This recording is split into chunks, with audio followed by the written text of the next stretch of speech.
Hola amigos de Devorando Rutas, en esta oportunidad nos encontramos en el municipio de La Cruz Nariño con el señor Guido Gallardo. ¿Cómo está, don Guido? Muy bien, por aquí invitado y grato de poder compartir un rato con ustedes de estos temas tan apasionantes como es los moteros, les dicen, ¿no? O el motociclismo o el vértigo. No sé cómo se llama, ustedes me van a enseñar un poco. Claro que sí. Queremos saber quién es don Guido, a qué se dedica. Bueno, mi vida es, digamos, un de todito. Yo vengo de familia campesina, de una vereda de aquí el municipio de La Cruz.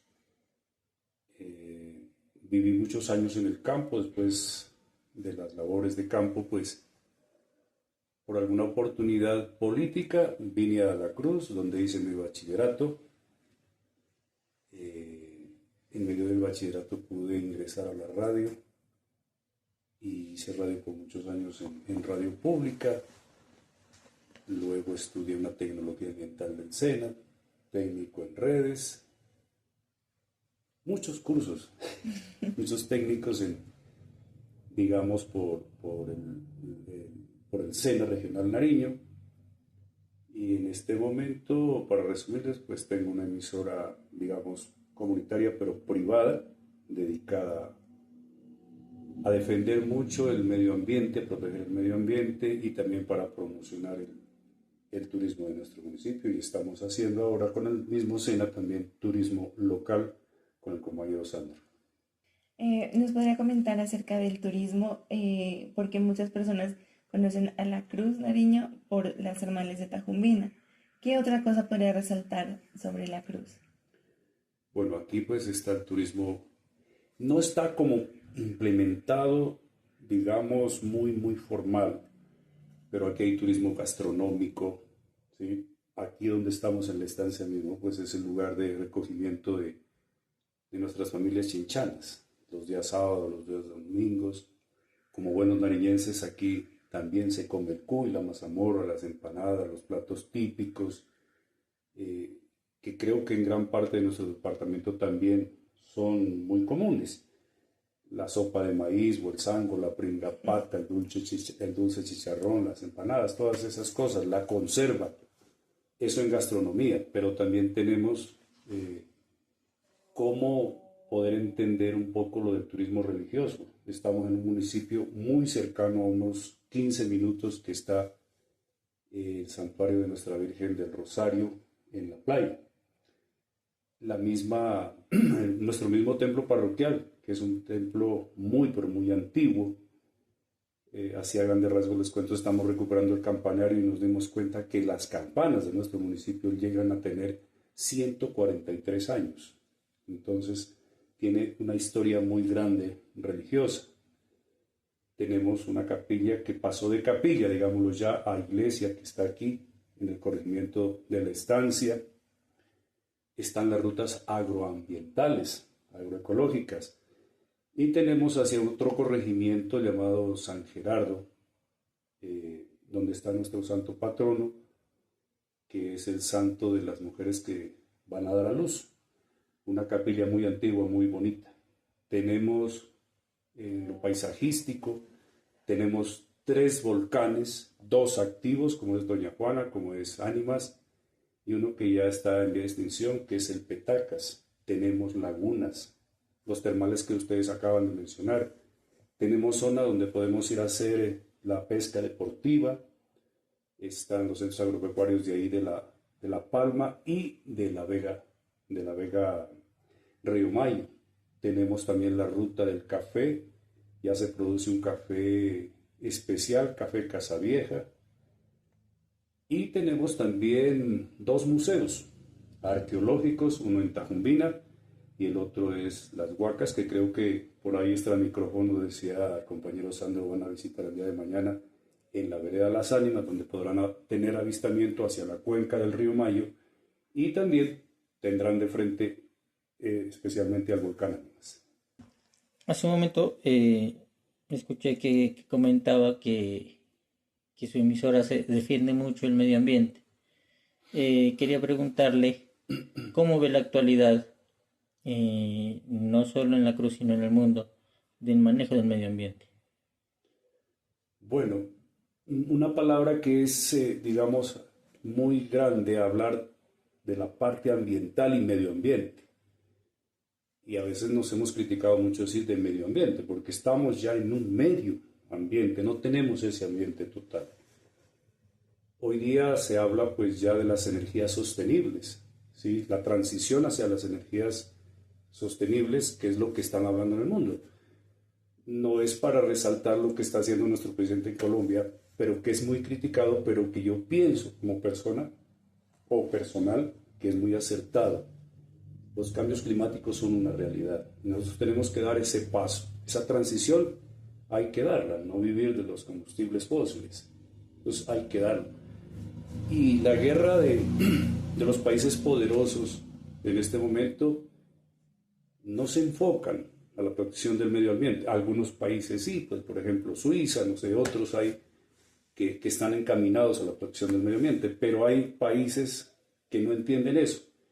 Y el poder los ha vuelto ciegos y solo quieren explotación de petróleo, explotación del cobre, tantos minerales que tienen otros países que sirven para sostener a los países poderosos. Pero sí tenemos que dar ese cambio, esa transición a esa parte. Detrás de cámaras nos comentaba que usted es un relatador de mitos y leyendas de esta región. ¿De dónde nace esa curiosidad de buscar esos mitos y esas leyendas? Bueno, es interesante porque, como les decía al comienzo, vengo de familia campesina y nuestros abuelos contaban muchos mitos. Para nosotros eran miedos. Y en las casas campesinas, pues no eran unas casas que tuvieran la tecnología ni la modernidad. Unas casas de tapia, unas casas de teja, donde la cocina quedaba ya en una parte, los dormitorios en otra parte, y ellos contaban. Y uno era muy niño y contaban que no, que por ahí salía la viuda, que salía la llorona, que salía la turumama, que salía el duende. Incluso para contarles que en nuestra región tuve la oportunidad de la aclaratoria del Parque Doña Juana. Hicimos un programa que se llamaba primero Las Voces de la Conservación y allí logramos hacer un espacio que para mí fue muy satisfactorio y era hablar con las familias de cada vereda para socializar la declaratoria del parque y entonces se hablaba de las culturas, en esto la comida, entre otras, pero se hablaba de los mitos, de las leyendas. Entonces, si nos vamos a hablar del mito del duende, en cada lugar era diferente. Es decir, el duende de la vereda Tajumbina no era el mismo duende de la estancia. Cada abuelo lo narraba diferente. Decía, el duende de acá es pequeñito, usa sombrero y camina al revés. El duende de otro lado, pues es un duende que es músico, que es un buen jinete y que es enamorado de ciertos nombres. Él era muy exclusivo en los nombres de las mujeres. Solo me acuerdo en ese momento de uno que era de Umbelinas y Georginas. Era muy enamorado. Que llevaba muchos regalos a las mujeres, ¿sí? Como que las hipnotizaba y se las llevaba.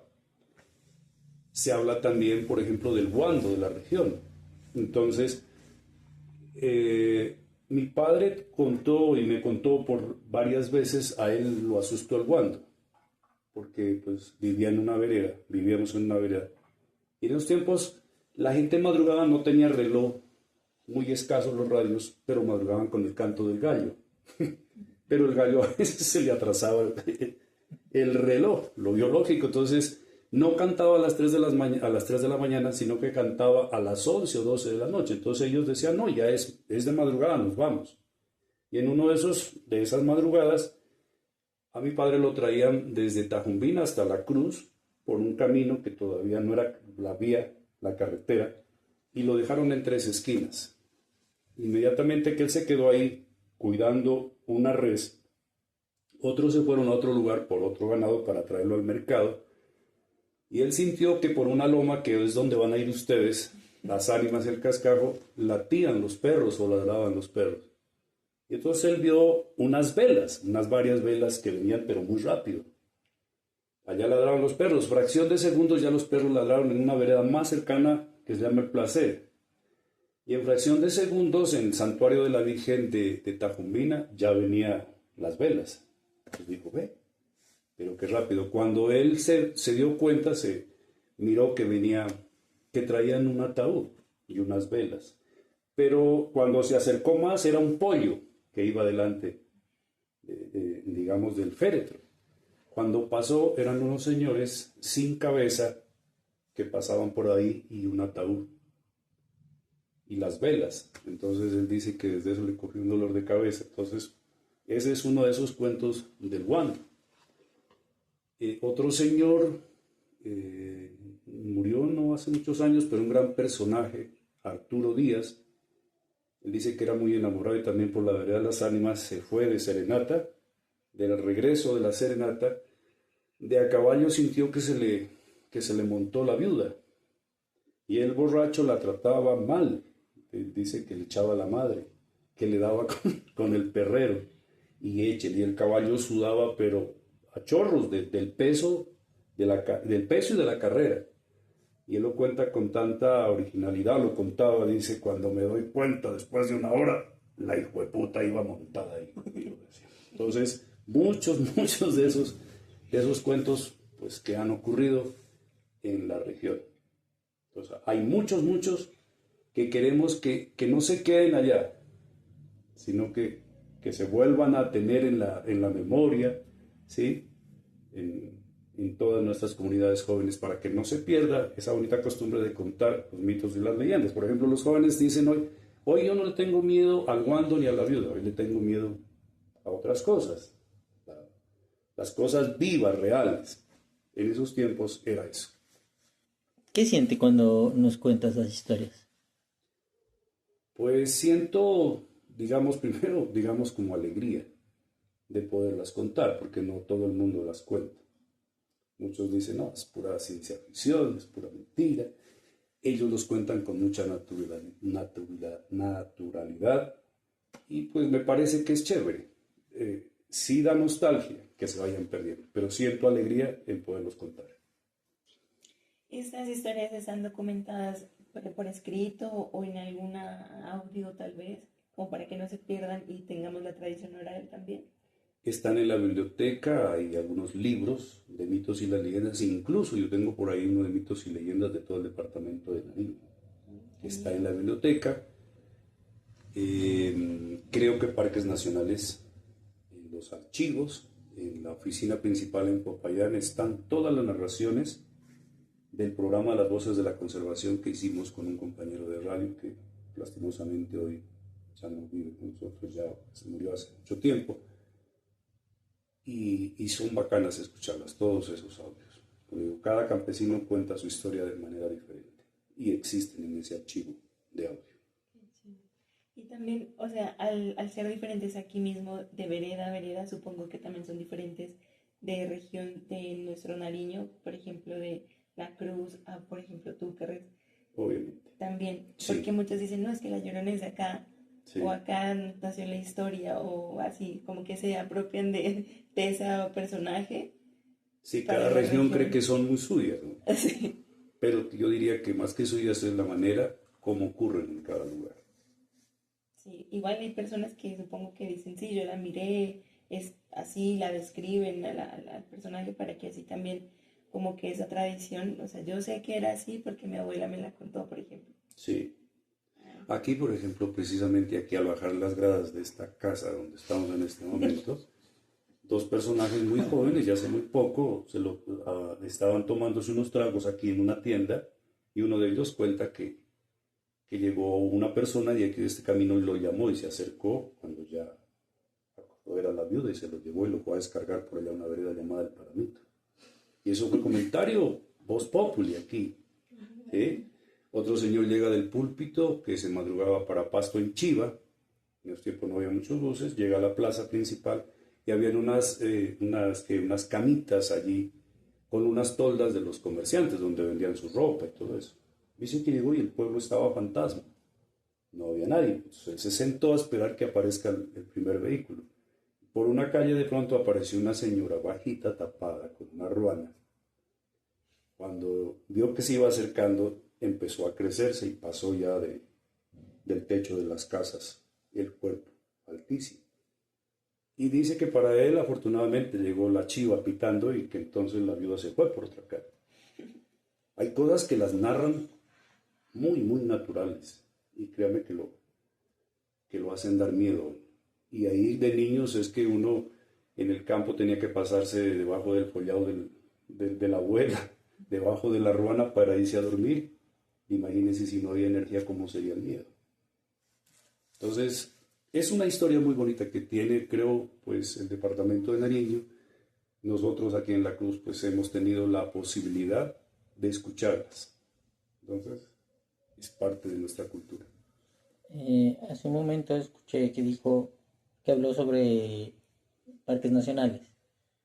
Usted trabajó en parques nacionales. Sí, señor. ¿Cuál fue su labor ahí? Primero entré como auxiliar de comunicaciones para la socialización y declaratoria del parque. Luego entré como operario de control y vigilancia, donde tenía que hacer mínimo entre 10, 12 recorridos mensuales al área del parque, para hacer todo lo de prevención de tala, de caza, de quemas, de extracción de especies. Y fue una historia muy bonita porque también ahí aprendimos a hacer el monitoreo de recurso hídrico y aprendimos a hacer el monitoreo de oso. Durante 4 años por cuadrantes tuvimos la oportunidad de trabajar con biólogos muy expertos en ese tema y de ver al oso de muy cerca y aprender los hábitos del oso. Una anécdota que tengo muy, muy viva en mi mente es que en los recorridos que hicimos de esos años de hacer monitoreo de oso, el biólogo es todavía venezolano, Robert Márquez, y nosotros éramos muy felices encontrando huellas, ¿sí? Encontrando excretas de él. Pero él decía, hasta que yo no encuentre una letrina del oso, no me quedo contento. Y le decíamos, pero ¿cómo hace el oso una letrina? Pues cuando la encontremos les digo, por ahora no. Y pues siempre uno va acompañado de vaquianos, de campesinos, que ayuden pues con el machete para hacer el sendero, porque donde uno va a hacer monitoreo no hay caminos, se hacen caminos, porque tiene que monitorear, digamos, qué come, ¿sí?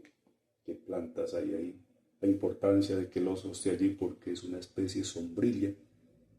Él es un indicador de la calidad del suelo, del agua y de las plantas. El oso no está en vano en un lugar, así como otras especies. Y en todos esos recorridos hay un sitio aquí que se llama Santa Elena, también donde baja nuestra cuenca el Carrizal que abastece agua al municipio. El vaquiano que va un poco más allá dice, adelante de los que van haciendo la observación y el monitoreo, ve, dice, allí hay una excreta del oso. Llega uno ahí, ve, cierto, cuando dice, ve otra acá, y dice el otro, ve otra aquí. Entonces sabía que el oso orinó en tulpa, como decimos, ¿sí? Hizo las excretas en tulpa. Y él busca un árbol que no sea una parte plana, sino falda, y que esté inclinado. Entonces, ¿por qué hace la letrina el oso allí? Porque llega, digamos que llegó esta tarde y se acostó de esta manera y le da ganas de hacer sus necesidades, él no se levanta, sino que se orina. Pero ya que se orina, se cambia de posición, cambiando la cola y se orina para allá. Luego hizo sus necesidades ahí, se cambió para el otro lado y orinó allá. Después de haber recorrido y haber comido, de haber satisfacido sus necesidades de alimento, él descansa de 2 a 3 días. Y allí es donde se hace la letrina. Entonces ahí entendimos que era una letrina. Tenemos pues la dicha de en ese trabajo conocer las especies de mamíferos que tenemos acá, como nuestra danta o el tapir pinchaque. Tenemos venados, ¿sí? Tenemos patos, aves migratorias. Conocimos mucho de la importancia de la conservación con la declaratoria del parque. Y en esos recorridos nunca un duende, nunca un... En un sitio llamado San Roque, en el corregimiento de Escandoy, en una noche hacíamos el campamento, digamos, a unos 20 metros de donde hacían las carpas, para descansar, para dormir después de llegar de los recorridos de monitoreo, porque son bastante duros, difíciles.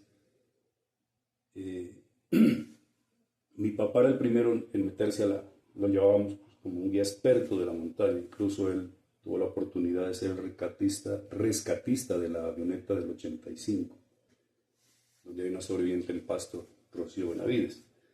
Entonces él conocía mucho la región y él nos acompañaba como experto local. Entonces él se acostaba muy temprano, a las 6 ya estaba metido en su carpa. Los demás nos quedábamos, pues, a veces se hacía pesca en los ríos, entonces nos quedábamos ahumando la trucha, preparando la comida, el hambre del otro día.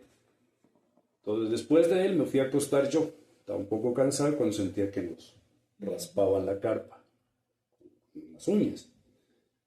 Había un operario que era muy mal, digámoslo muy, digamos, ¿cómo se llama eso? Le gustaba hacernos pegaduras, entonces a él no le decíamos el nombre que era Asael, sino le decíamos, peluche, deja tu joda, ¿qué te pasa si yo estoy en la cocina? Entonces se va a acostar el otro operario del Cauca, porque nuestro parque es muy amplio, pertenece a 3 departamentos. Entonces se va a acostar otro operario y le hacen lo mismo. Ya Asael, deja la joda, deja tu mamadera de gallo. Si yo estoy en la cocina, ¿sí? Y va el otro operario y se acuesta. Y también, bueno, Asael dijo, si seguís jodiendo, te vamos a ir a lavar al chorro, si yo estoy en la cocina, allá en el rancho. Entonces nos llamó la atención. Cuando se va a acostar él, al que lo estábamos culpando, cuando se levanta dijo, ¿yo qué les estoy haciendo? Partida de...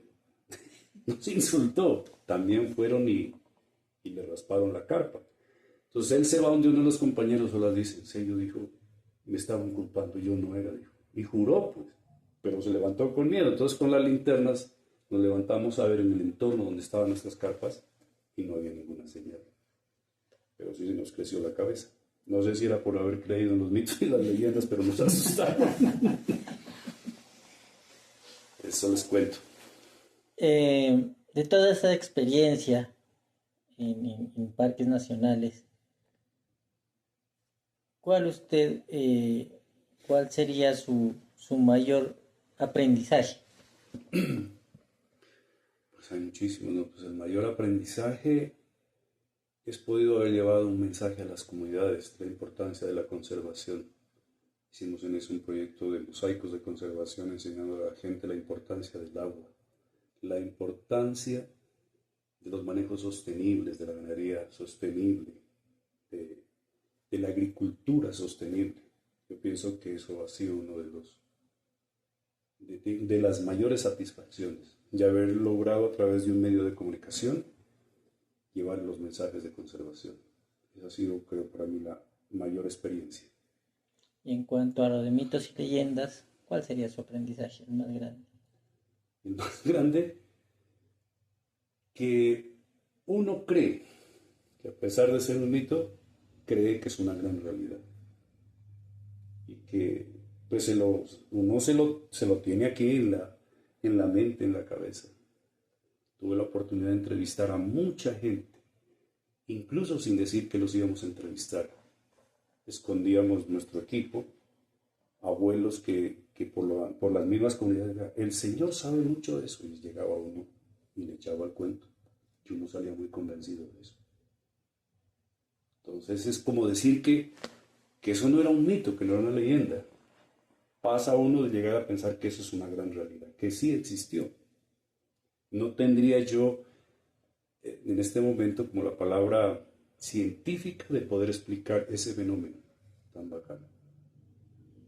Volviendo aquí, pues hablando acerca de lo maravilloso que es este municipio de La Cruz, ¿qué es lo que usted más resalta o qué es lo que usted más ama de La Cruz o qué es lo que lo hace sentir más orgulloso de pertenecer a La Cruz Nariño? La gente. Nuestro municipio es un vividero hermoso. La calidad de vida nuestra. El compartir en familia, la hospitalidad de nuestra gente. Yo en las mañanas cuando me levanto a la radio digo que emitimos nuestra señal desde el rincón más hermoso de Colombia, sin ser narcisista, ¿sí? Sino diciendo que reconozcamos la riqueza tan inmensa que tenemos nosotros, en todos los sentidos, en lo cultural, en lo ambiental, en los recursos hídricos, su gente, ¿sí? es un municipio para mí hermoso. Y por eso quiero invitarlos. Así ustedes van a promulgar, a socializar esta entrevista, para que vengan a conocer a La Cruz. La Cruz es una tierra hermosa. Somos unos chinchanos llenos de cosas muy positivas, de querer a nuestra región, de hacer que nuestra región cada día crezca más. Pregunta, ¿por qué chinchanos? Por nuestros indios chichas, que fueron los que llegaron aquí. Entonces de ahí somos chinchanos. Un consejo para toda esta gente que ve este video. Bueno, un consejo, que amemos lo que tenemos, ¿sí? Que amemos todas esas riquezas que tenemos de nuestra familia, de nuestra cultura, que no las dejemos morir, que las mantengamos en el tiempo, que cuidemos nuestro medio ambiente. Cuidar el medio ambiente no es solamente sembrar los árboles, no es reforestar, es reforestarnos la mente, es querer todo microorganismo que hace parte del equilibrio, que los animales, las aves, sean los que son silvestres, los que son domésticos, son seres sintientes que se merecen respeto y que son parte de nuestra familia, del diario cotidiano de nosotros. Y una reflexión final. Una reflexión final. Bueno, creer en nosotros mismos. Que no busquemos, digamos, que hay que apoyarnos en alguien, pero los demás están ocupados. Somos nosotros los que tenemos que ser responsables de todo lo que nos ocurre, de lo que nos pasa, mientras termina nuestro ciclo de vida. Agradezco mucho por su tiempo, por compartirnos un poco de sus saberes, de esas historias que nos cuenta, de sus anécdotas. Muchísimas gracias por compartirlo no solo con nosotros, sino con todos nuestros seguidores en Devorando Rutas. Con mucho gusto. Aquí estamos para servirles y siempre bienvenidos a La Cruz. Muchas gracias.